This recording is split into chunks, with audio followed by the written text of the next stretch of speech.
All right. Oh, okay. All right. Shit happens when I'm trying to fix my headphones because oh my god, StreamYard is really killing me. So I think I might need to find another platform to do this shit at.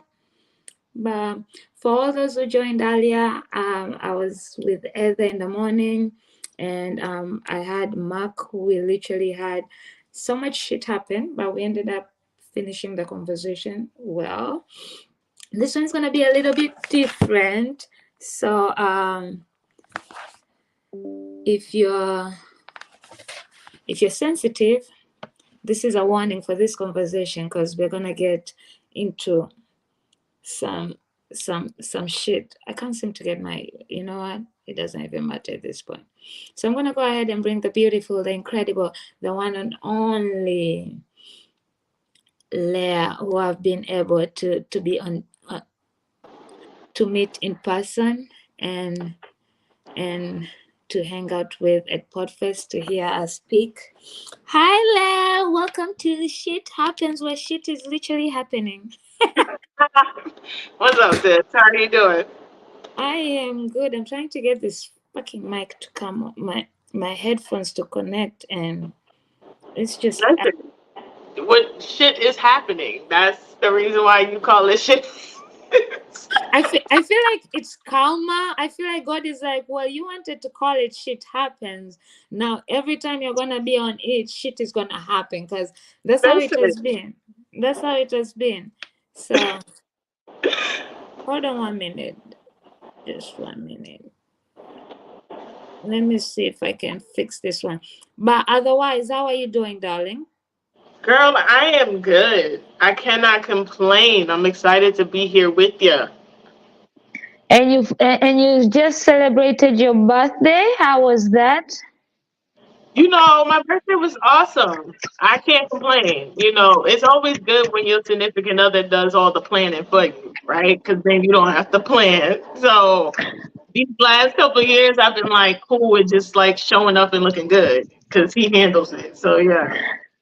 So, in short, you're saying boo-hoo to the single ones because some of us have no significant others. So we gotta suffer by ourselves. Like, damn, okay, that's how you feel. That's how you feel it for us. Listen, I was once single too, so I understand. I get it. But these last 2 years, I've had somebody, so I can't complain. And I'm happy for you. Even though every time I see your post of my man, I'm like, but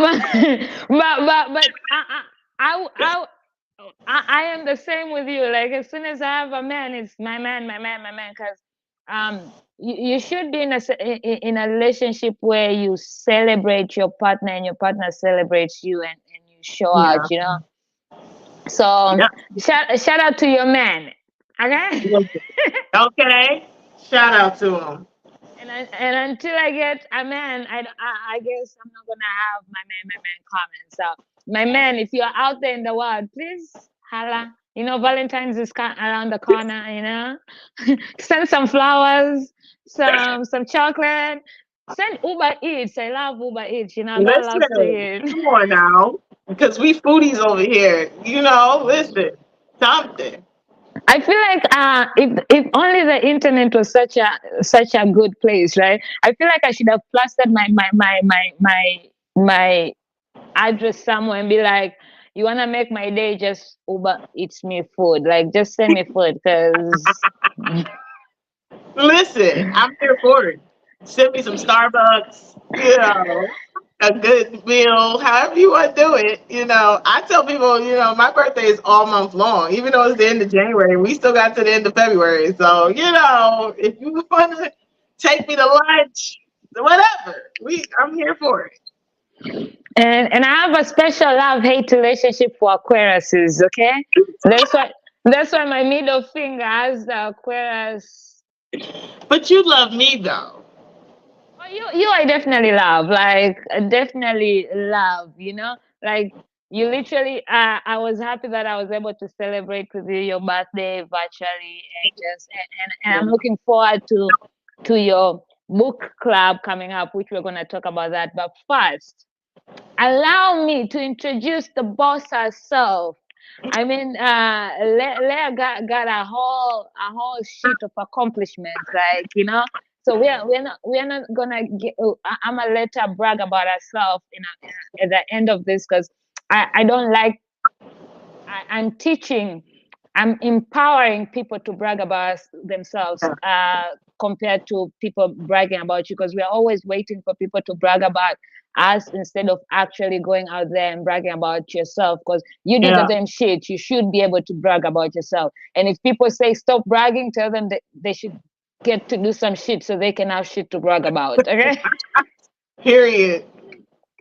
So, you are a sexual assault driver and advocate, and you know, Yeah. sexual assault it's a very important um, matter to be discussed compared to. I know people fear discussing sexual assault.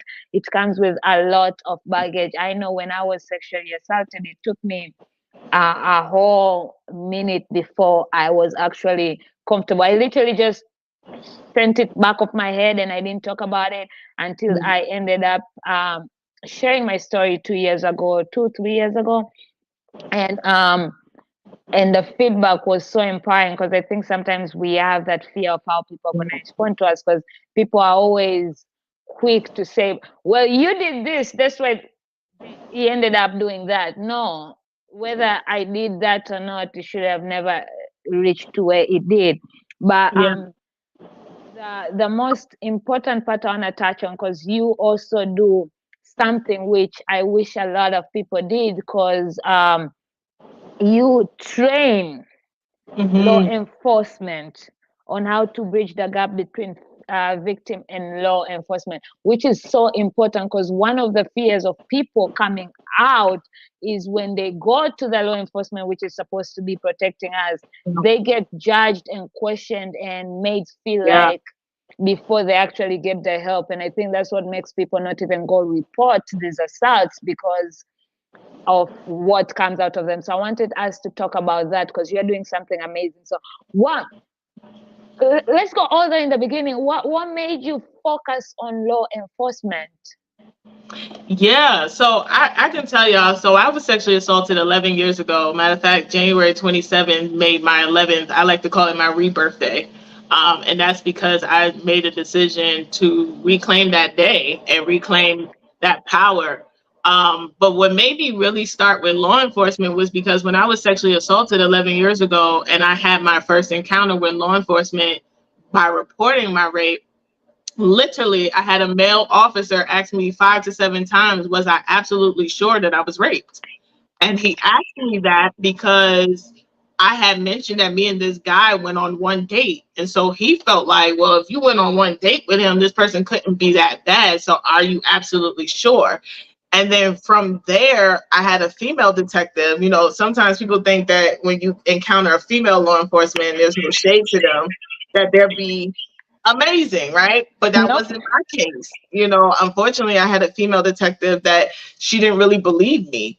You know, she didn't believe that I was sexually assaulted. And so what made me prompt law enforcement was because I understand from a survivor's perspective that there is this gap, right? It's a huge gap, because it's not that we don't want to report what's happening. This is why I always tell people sexual assault and domestic violence is literally one of the underreported, issues we have in America, right? Because of law enforcement's approach to sexual assault. And it's very hard when they feel, they have their own biases, they have their own prejudices, they have their own thoughts about what is considered sexual assault and what's not considered sexual assault. So I started with law enforcement because of my first encounter with law enforcement. And then I kind of branched to other areas, not just law enforcement, but, the court system and things like that. Because again, I was that survivor just trying to do something as simple as getting a restraining order and being told by a judge that I was a woman scorned and he didn't believe me. So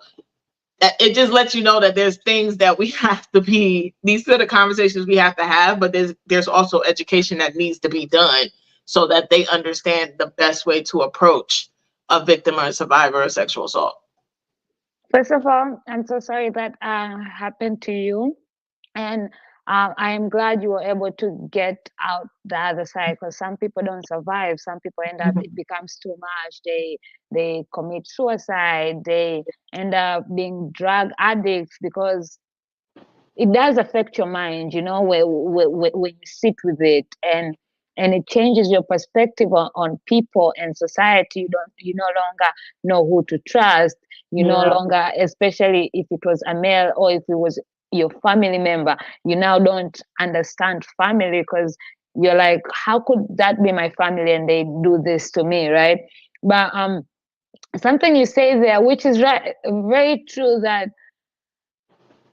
females, also women, and not only officers or the court, but it's like, I swear, if you, that's why I stopped even going to the shade room sometimes, but sometimes I Mm. still want the gossip. But when you read the comments and you find it is the women saying, oh, but you took his money, but oh, you went on the trip, but just because I did that doesn't mean that gave him the right to assault me, whether it was sexually or domestic, or just because, you know. And it's funny that it's actually women saying these things. I'm like, are you fucking kidding me right now? Yeah. Yeah, like they definitely perpetuate rape culture, like to the 10th degree. And it's sad because I feel like as women, we should be coming together and supporting our sisters and kind of like empathizing. But a lot of it, that's not what happens. Like, you don't get that type of response. I know when I first came out talking about sexual assault, I had very little women that were like, oh my God, Leah, how can we support you? How can we rally around you? How can we help push what you're doing? Like, very little, even now. And it's 11 years later. And like, April will make 10 years that I've been doing speaking and training and advocacy. So very little. And it's sad because I think that women don't realize the power we possess when we all come together and we stand on one accord and we kind of help champion each other. So, but it's true. Like, that's who you see in these comments. Like, you don't see the men as much, but you see a whole lot of women talking that shit and being like, well, it's your fault and all this other stuff. And it's like, that's why rape culture exists. That's why victim blaming still exists, because we're doing it to each other. And that's so true. And that's why I also laugh when they say, oh, it can't be real. It took her 12 years to come out and say it. I mean, if this is how you're responding to her 12 years, because she had to heal to get the strength to fight these Yeah. comments. Because imagine you're going through that. Imagine I'm just going fresh out of being sexually assaulted. I'm battling my own mind, right?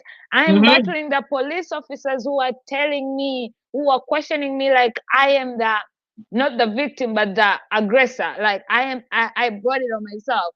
And then coming to online where it's also women pinpointing like, no, you did this. You think I would survive all that? And that's why people take longer to come out with it, Yeah. because they need to heal first, to the extent where I'm in a better place right now. So even if you throw stones, I can handle it because I've already walked through it. Yeah, absolutely. I think that's a big misconception about sexual assault and even domestic violence, right? Is that it's easy to talk about, or it's easy to report. Like, I tell people all the time, when I was sexually assaulted 11 years ago, it took me 3 days to call the police. And that was after like talking to my pastor, talking to my spiritual mother, talking to friends, like, who were encouraging me. You know, my pastor at the time was a former police officer, and he was encouraging me to call. He was like, Leah, you have to hold this person accountable. But for me, I was like, one, I'm a woman. Two, I'm a Black woman, right? Three, I already have this like big distrust and mistrust with law enforcement and the criminal justice system. And then four, it was like, who's really going to believe me, right? Because my sexual assault happened in my apartment. So instantly I'm like, they're going to be like, well, you let them in. So because you let them in, then you knew what, you know what I mean? Like, so all of those things went through my mind prior to calling 911 and making a report, because I was just like, I'm a Black woman in America, and unfortunately, I'm still seen as, you know, my property, and my body is you know, of the man's, and all that other stuff that we deal with on a historical level, that it was just kind of like, yeah, I don't know if I should do this. And thankfully I went forward with doing it. Unfortunately, it didn't end the way I wanted it to, but I still pride myself in making the call, because here's the thing that I know to be true, especially with Black girls, and in particular, like for every 15 of us that is actually sexually assaulted, only one of us actually report. Like, that's the statistic. So for every 15 Black women, you know that one of us has been sexually assaulted, and only one of us is actually going to report it. And it's literally because of the fears that we have and the stigma around being a Black woman, being sexually assaulted, and being taught, told that, well, we're promiscuous, hypersexual, all that stuff anyway, so we ask for it. So yeah, it's not an easy decision, contrary to what people think. It really isn't. And everything you have said, because at least you also had, you had your pastor backing you up. You had somebody who was, because there are people out there, when it happens, they have nobody, right? Nobody to talk to, nobody, or even when there are people who actually have people who they tell, and those people discourage them into coming out because of the fear they have of what's going to happen to her when she comes out with it. They input that fear on them. But when I got sexually assaulted, and this was back when I was in school in Malaysia, and just like you, when you said, oh, I let him in, it was in your house. Me, it was in a house party after the club. So I was drunk and I went to sleep, right? And this is somebody's house, we know. This is what we normally do. And me, whenever I get drunk, I just want to go home. So because people were still hanging out, I was like, this is my friend's house. I'm just going to go to the bedroom and sleep. And luckily, my friend came to check on me and found a guy on top of me. So, but it's also that in my head, I was like, okay, if I go report, they're going to say, you were drunk. Why did you drink too much? Or you should have gone home. You know, all those things. So we also first get into our mind with, because we have seen it so many times. We have had it so many times. We hear it, we see it. And when that goes in your mind, you just shut down. You don't even want to tell anybody. And at that time, sadly, most of the guys I knew were backing up that guy. And to me, that was like, if even the people who I know are backing up, what's the police gonna do, right? And this is also Malaysia. They are Malay.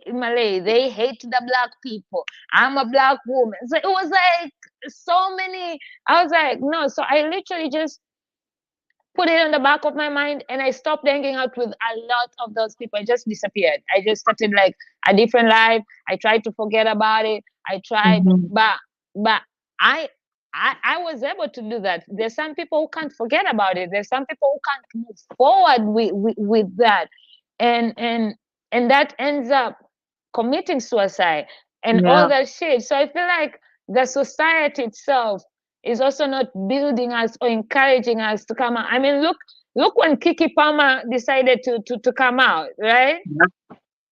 Oh my God, there's all this, but you went and had a child with him, like it's like, and you're like, are you fucking kidding me right now? Yeah, no, it's true. And I think that's one of the reasons why I always advocate for creating safe spaces, right? And like, I think people think safe spaces in terms of like a physical space, but I'm like, no, are you safe? Are you a safe space for someone? Like, if someone needed to talk to you about being sexually assaulted or domestic violence or just anything that is traumatic, are you safe enough, right, to be able to talk to them about it? And that really looks like you assessing your own capacity, right? Like, I tell people all the time, I deal with trauma for a living. It is what I do for my 9 to 5. It is what I do in my business. So there is a capacity that I have. So sometimes I might have to be that person to be like, you know what? I can't hold that space for you today. And that's okay. But we have to be a safe space to people that we're connected to so that they're feeling comfortable enough to say something. Like, I've had friends who have completed suicide. And I oftentimes think, what if they just had a listening ear? What if they just had someone that could like really talk to them, right? What if they just had someone that created a safe space so that they could get it out and finally just say what's on their heart and what's on their mind? But if we don't have that in the people that we're connected to, then yeah, people are going to drink themselves to oblivion. They're going to take their own life. They're going to do all these things because they don't feel like they have a place where they can just be that honest. And that's so true. I think that's why also I wanted my podcast to be a safe space, because and why I share so much of me, because how is somebody gonna believe it's a safe space if they don't know what you have gone through, what you're not sharing your own stuff, and you're not being your authentic self and showing up as a caring person.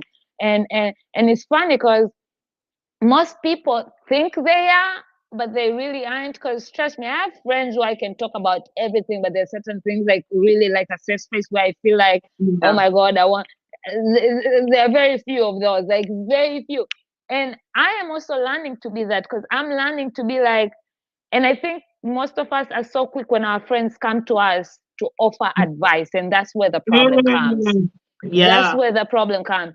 Don't offer advice, and most of the time, you are not equipped to offer that advice. I mean, for simple shit, that's fine, but sometimes they just need a listening ear. So I started something with my friends. When they reach out, they want to talk.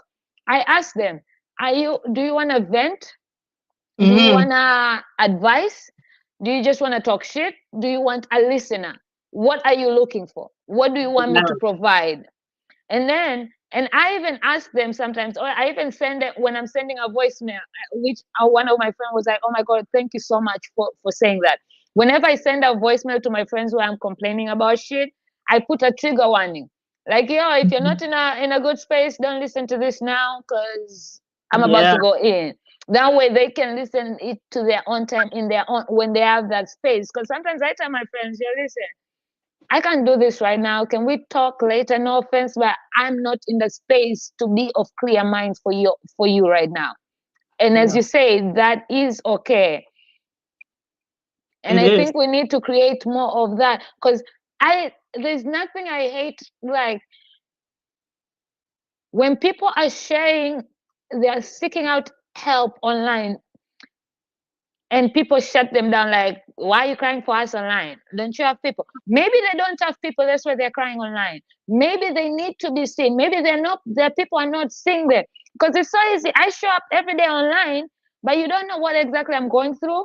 Very few people actually reach out and check in, because we have this conception, oh, she was posting online, so she must be okay. Oh, I just saw a post online. Oh, she posted pictures.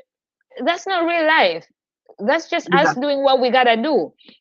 So when people are crying online, it's not that they're seeking attention, because there's always this, oh, she's seeking attention. It's not seeking attention. She's really seeking help. But then you guys make fun of it and laugh and cry. And then when she ends up committing suicide, everybody's like, man, I wish I knew I could have helped. I wish, bruh, you knew, you were laughing. Literally, she was there seeking help. Yeah, I love that you said that, and I think that's one of the reasons why I always tell people, like, check on your strong friends, because just because we're strong and we can handle it doesn't mean we want to handle it, right? Like, and that's one of the things I always tell people, like, just because I can handle it doesn't mean I want to handle it, right? And so I think we have to just do a better job at just checking on each other and just being like, hey, you good?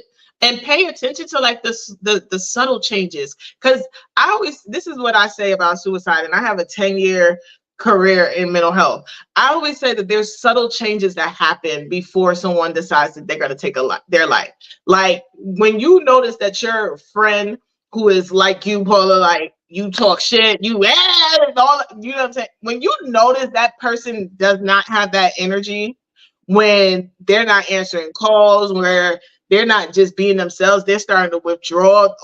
Like those are like telltale signs that something is going on. Like I know the minute I don't see you being loud and shit talking, I'm gonna be like, let me call Paula right now. What is going on? Are you okay? Because for me, that's a telltale sign because of your personality. So it's like when you know your friend's personality and you know how they are, when they're not being them, oh yeah, that's a red flag. You should probably be on the phone like, you okay? Like I literally went MIA for 24 hours, and I promise you my inbox My text messages was jumping. Are you okay? And I'm like, dang, I'm just busy. Like, I'm over here working on something, but it felt good to know that I have people in my life that are like, wait a minute, I did not see you post today. You ain't responding. You quiet. That ain't you. So you gotta pay attention to those subtle moments, because I truly believe that suicide, just like sexual assault, is preventable. But if we don't have our eyes open, if we don't have our ears open, we're gonna miss those little subtle moments and those subtle signs that you could be intervening and actually save somebody's life. And and everything you say, that's so true. Because last year I had two of my friends who they are normal. I see their post. Yes, sometimes algorithm can do its stuff, but they were constantly posting it. Out of the blue, I didn't see it. I was like, wait, where are they? And I literally reached out to them. I called, and they're all going through some shit. And they're like, Paula, you can't believe it. Nobody has even noticed that. I'm like, because I'm observant. I observe. And I tell people, social media, for some people, social media is just scroll. For me, for those people who I care, I literally read and observe your picture, your stories. I read just to like really pay attention and to notice it. And my people, and it's funny you gave an example of me being loud, because when I was at Podfest, right, there was a time when I really needed to recharge because my energy is on a 10, right? And I was doing so many things at the same time. Like this Podfest was so hectic and busy for me and fun at the same time. And because a lot of people saw the fun part of me, and it looks like I didn't do some shit, but I promise I did some shit. It's just that Podfest is just fun. That's all. But when I literally needed to go nap, but every time I tried to go nap, I was stopped. That was this. I was called here. And you know, God is never turning down free drinks. So if somebody tells me, where you at? I'm at the bar. I want to buy you a drink. I get out of my bed and go get a drink. I'm on the way. But as I was walking, just trying to process, and I saw my friend sitting there, and I went to say hi, right? And they looked at me and they was like, "What's wrong?" I was like, "What do you mean?" He's like, "Nah, you kind of down. This ain't you." I was like, "Damn, I just came back out from a nap. Give me some seconds." Yeah. But it's amazing that people notice about that. But back to sexual assault and law enforcement, right? So I want to know, because I think from the outside, we fear the law enforcement for different things, especially as Black people, right? For different things, and it's not our fault. They've constantly given us reasons to fear, or to not even think about going to the police as the first thing. Imagine you rather call your lawyer instead of the police. So what have you discovered through working with them and training them, like that can ease us and make us be like, okay, now I understand where they're coming from or what they are, so now I can be better, like I can go report with that mindset in my head? Yeah, that's such a good question. So I will say the thing that I have discovered the most is that law enforcement, they're not all bad, right? Like I've had some really great conversations with law enforcement. And the thing that constantly comes up is that they feel torn between, the system that pays them and their own moral compass, right? So like in sexual assault, a lot of the times what I always encourage that when they're encountering victims and survivors of sexual assault, is to apologize to them, right? Like to say, I'm sorry that you went through this, right? And that's a struggle for them because in their mind, they're like, well, I didn't personally cause this. And it's kind of getting them to understand that it's not a personal apology. It's apologizing on behalf of a system that failed them, right? Because what we have currently in the United States happening in sexual assault is that we have over 225,000 untested rape kits in the United States. Yes. Like your whole face. But yeah, we have over 225,000. And so what's happening state by state is that they are putting legislation in place. They're getting funding together to say, okay, y'all need to test these kits because you have this huge backlog. So like here in Maryland, which is the work that I currently do, like I'm calling people 30 years later, 40 years later, to say, hey, your kid finally get tested. And one of the things that I have to say to law enforcement every time I have to talk to them is you need to make an apology. You need to let them know that you understand that the system failed them. But the struggle is with law enforcement is that it's not that they don't understand that the system failed them. It's a feeling of like, but this is also the same system that pays me, right? So it's almost like you're asking them to go against where they getting their bread and butter from, and that's hard. So what I try to do in my approach is getting them to see like this could easily be someone right? This could be your mother, your daughter, your sister, a friend. Like I try to put it in those contexts because law enforcement is similar to military. They're trained to be very like robotic, right? And so what I try to do is get them to tap into that emotion. Like, what would it feel like if it was your daughter? And I'll give y'all a quick story. Like I had trained a former law enforcement, but he was working for a HBCU, and he shared with me how he appreciated my training because he was like, I too was like a lot of law enforcement. Like it was like, oh, this ain't never gonna happen. I ain't gonna never experience it until it was his teenage daughter. And him having to be a father to his teenage daughter who was sexually assaulted by a family friend, right, at a family event that he was at, on top of the fact that he was law enforcement at the time. So he felt like that torn of like, I gotta trust the system to do their part, right, and not intervene, but also at the same time, I'm a dad and my daughter just got raped. And so he had to, like, that duality was hard. And so he was like, when he decided to leave the force, like, it made him really want to like help and speak up, because it was like, I know what that feels like to be an officer whose daughter is also raped. Like it's not an easy path to walk through. So that's kind of the things that I try to get them to see is like, this could literally be your child. So how would you want someone to handle it? Oh my God. It's funny that until somebody literally goes through it, that's when they understand, which it's also kind of unfair. Like you don't have to go through it in order to feel for somebody, right? Yeah. You don't.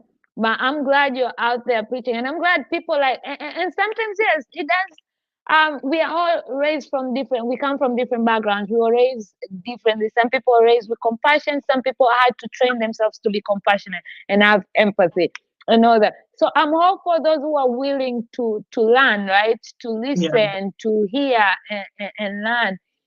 And we have to give those ones credit because at least they're out there willing to do. But it's just a shame that it has to take that happening to your member for you to take it seriously, right? Yeah. Yeah, but I feel like, and this is the thing that I always say in the work that I do, I feel like that's kind of how this works. Like, it doesn't affect you until it affects you, right? So even if I think about like when COVID first happened, everybody and their mama swore in their life they was never gonna get COVID till they got COVID, right? And then it was just like, oh wait, this virus is real, and it do some things. So I feel like the same thing happens in sexual assault. It's just like it's easy to kind of look at it from a distance because it hasn't happened to you, but then when it happens to you, it kind of gives you a different perspective, whether it's you being sexually assaulted or someone you know and love and are close to gets sexually assaulted. Then you're like, oh wait, this shit is real. Oh my God.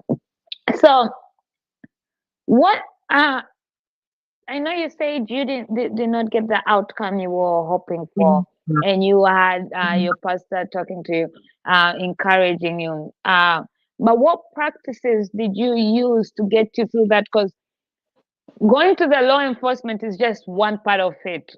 It's what comes after that. It's a long road. It's not like, okay, you're done, we're gonna put him in jail and that's it. It's a whole process of back and forth, of repeating that story, of going through that and maybe going to court, or like it's a lot, and that can also be mentally exhausting.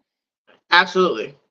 So how for those people maybe are also scared, like, okay, My one excuse is law enforcement. Okay, now we are training law enforcement. We are making it aware. So what after that part, that mindset, what got you through that, and what advice would you give somebody who has to go through that part? Yeah, so I was in therapy. So I will tell you, I did a rape kit. So when I reported it to law enforcement, of course I had to go to the emergency room and do a rape kit. And when I did my rape kit, I was actually connected with the local rape crisis center in the county that I was raped in. And so they sent advocates out who were just absolutely amazing and comforting, and they pretty much like weighed hand and foot while I was going through that whole process. And so I ended up getting free rape crisis counseling. So most people don't realize that when you've been sexually assaulted, you can go to your local rape crisis center and get free counseling. And so I started counseling it like immediately, but it was not easy. Going through counseling, having to relive that sexual trauma, I'll tell you no lie, I struggled. I struggled mentally. It was in counseling that I was actually diagnosed with PTSD. And that was because I was like easily startled. I was having nightmares. And that was actually the first time I realized that PTSD was not the military thing. You know, like when we first heard of PTSD, everybody thought like you had to go to war. Right. Yep. Right. But we've since learned that PTSD is really a response to any type of traumatic experience. So I ended up having that diagnosis, and I was on medication for a while. And I stayed in therapy. And I remember my therapist challenging me because throughout my sexual assault trauma, like I did not want to look presentable. So I literally would leave the house, no lie, in sweatpants and a hoodie. Like anything to not look cute, to not get no man's attention. Like I did it.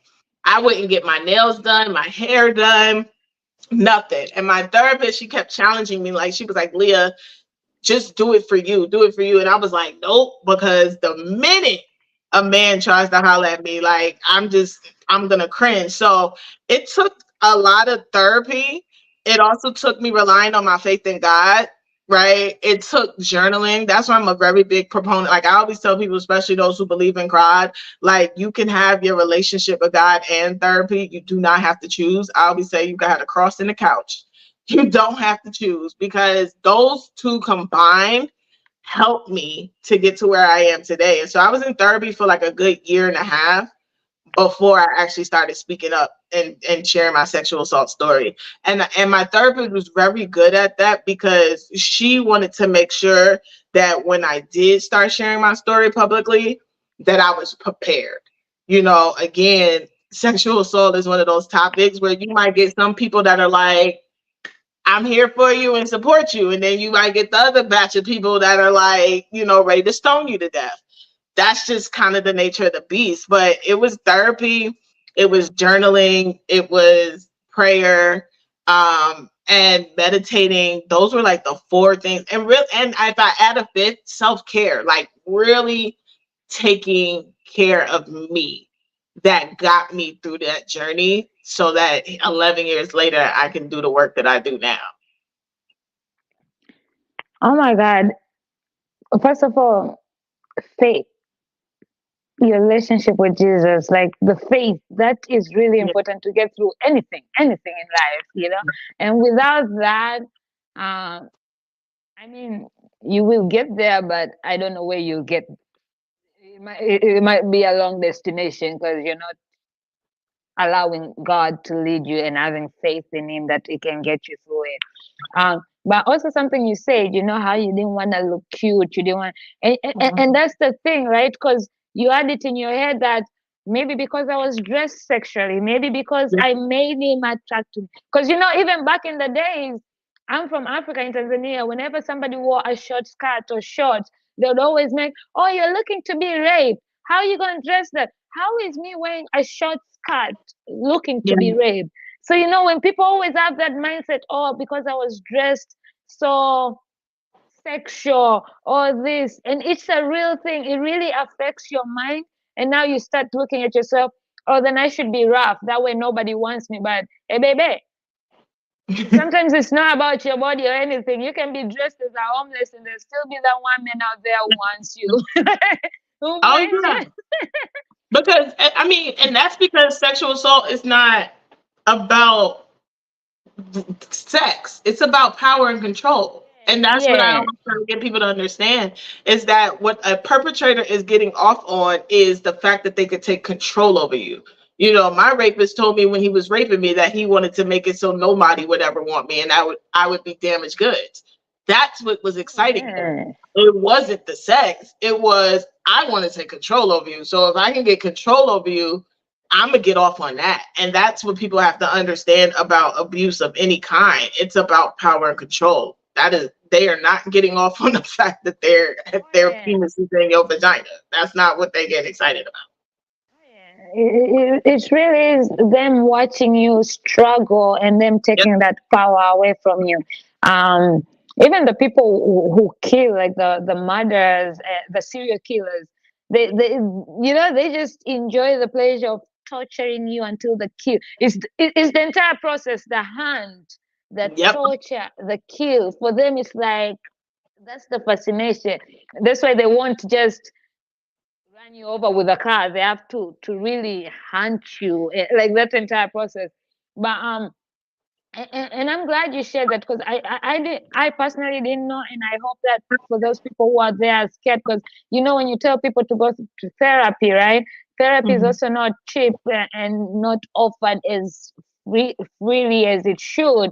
So some people are like, well, I don't have the money. So to know that there are places where they offer after you do your rape kit and stuff, that's something that needs to be known, because there are a lot of people out there who are not getting help because they think they Yep. have to pay for it. So all these resources are there, and I'm glad that they're out there for that. And I'm glad, and also you need to participate, and that's why people don't want to also go to therapy, like you said.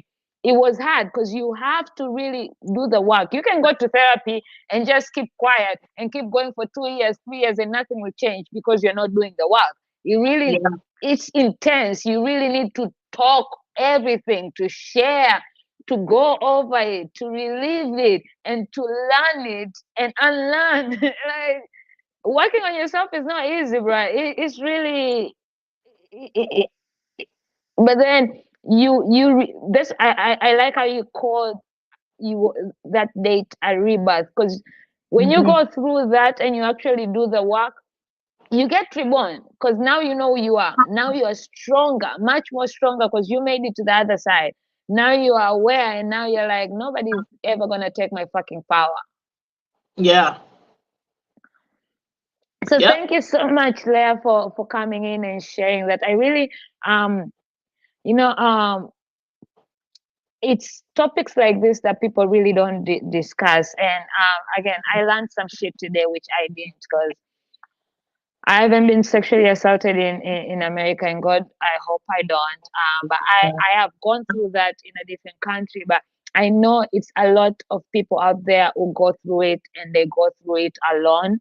And I just wanted people to know that they are not alone. There are safe spaces for you, and there are people out there who are advocating for you, and there are Mhm. resources out there for you. And for those who for people to understand that instead of being so judgmental and questioning somebody when they come to you, just offer a listening ear and ask them, how can I support you? How can I be there for you? But Yeah. don't put yourself in them, like, allow them to do it in their own time, right? Yeah. Being Absolutely. encouraging. Absolutely. So thank you so much for hanging out with me. But before we leave, I want you to, how do I put this? Ah, I'm trying to find the right words. You see, um, for those people out there who are living in their head with this, right? Because Mhm. that's a whole other torture, right? For those people who are living in their heads with this, and probably it's been longer, right? Because people tend to excuse a lot if 6 months or a year has passed and further, right? But I feel like it doesn't matter what time as past. If you're ready to share your story, if you're ready to go forward with your story, you should. It's your right to, because maybe now you're in a better space, right? Um, what advice would you give them? Yeah, that's a good question. So I think for me, I will always tell people, make sure you've made peace with your story, especially if it's a story around sexual assault or anything of trauma, because you want to speak from a place of victoriousness and not a place of being a victim, right? So I would always highly say, do your own inner work, go to counseling. The beautiful thing about, and I don't even want to say beautiful, but the thing about rape crisis centers is that it doesn't matter if it was a previous rape or current rape, like they service survivors, right? So it doesn't even matter if you've gotten a rape kit or not. Like they are there to service survivors. So I would say do your inner work, get the healing that you need so that when you tell the story, it's not coming from a place of brokenness and victimhood, but it's now coming from a place where you've been empowered, you've been equipped, and you're now victorious around what you've been through. That's my advice. Thank you very much. And now that we are, before we leave as well, I want to give you the chance to brag about yourself, because I mean, you have published, I believe it's now 9 books after the Yeah, recent one, right? You you 9. you need to update your bio, because as I was reading it, I was like, wait, didn't we just add one more book recently? So go update your bio, but 9 books. You recently released one on your birthday, which is the BAWSE Women Pitch, which you're also doing a book club for. So let's talk about that. Share about that. And once you're done sharing about that, let the people know all the incredible things that you do and how they can reach or stay in contact with you. Yeah, as you said, I released my 9th book. It's called BAWSE Women Pitch, and BAWSE is really an acronym for bold, ambitious women seeking exposure. I give my 9 keys that I literally did to step by step to go from being a struggling, undiscovered entrepreneur and author to now being sought after and in demand. And so it's literally a book for any woman entrepreneur who is like, you know what? 2024 is the year that I get out there. It's the year that I show up. It's the year that I get the media, the speaking engagements, all the things. And so that just released on my birthday, which was January 30th. And so, yes, I have an invite-only book club that's starting February 13th, and I'm so excited that my girl Paula is in it, and so many other incredible boss women who are just like, "Yep, we want to come, we want to support, we want to dive into your book." And it's just going to be a great opportunity to connect and collaborate. I truly believe that when you're in spaces, whether it's virtual or in person, it's an opportunity to connect. You never know who's in the room that you need. And so I was like, what better way to celebrate the release of my 9th book than to get a whole bunch of badass boss women together, and we gonna connect for 4 weeks and talk about the book. And it's a great opportunity for y'all to just ask questions. Like I love to give game. So if I can give anybody anything they need to like get to the next level, that's what I'm gonna do. So that is exciting. But other than that, like your girl, she got a podcast, Hey Queen Thrive, currently in its 4th season. We release episodes every Thursday. So definitely check out the podcast. I'm on all the platforms. And then full time, I'm a sexual assault advocate and trainer. That is what I do. So I travel all around training law enforcement, attorney generals. I just locked in a school today. So I have a contract with a local school system that I'm super excited about to be able to really help create these safe and supportive and inclusive environments for survivors. So that is what I do. I have a documentary I'm filming in April that's all about childhood sexual abuse, and I'm super excited about that. And then I will be actually rolling out this year my nonprofit. It actually started 6 years ago with a dear friend of mine who ended up transitioning out of this life and passed away. And so it took me some time to process her grief, but I was like, you know what? I have to honor the legacy of her. I have to honor the work that we've done. And so it's coming back. And so I tell people, follow me on social media. I'm Leah M. Forney everywhere. So follow me on social media. Check out the website, www.leahmforney.com. And I just look forward to connecting with y'all. Oh my God. You see why she's on demand? Duh. Like, boss our lady. And what better way to honor your friend who passed on, to continue something that you beautiful started together? There's no greatest honor than that. So I can't wait to see what that comes up to and how I can be supportive in that. And hey, baby, are you invited? Because I got invited to the book club. This is the thing about this is the thing about showing up to those communities and supporting those communities. You get to be in rooms that you're ain't in. I'm just saying. Thank you so much, Leah, for hanging out with me and sharing some knowledge to us. I sure did learn some stuff, and I hope everybody who tuned in or you're gonna watch the replay, you get some ideas on how to support your friends, family, loved ones, or even strangers. You know, especially online. Be kind to each other. You never know what people are dealing with.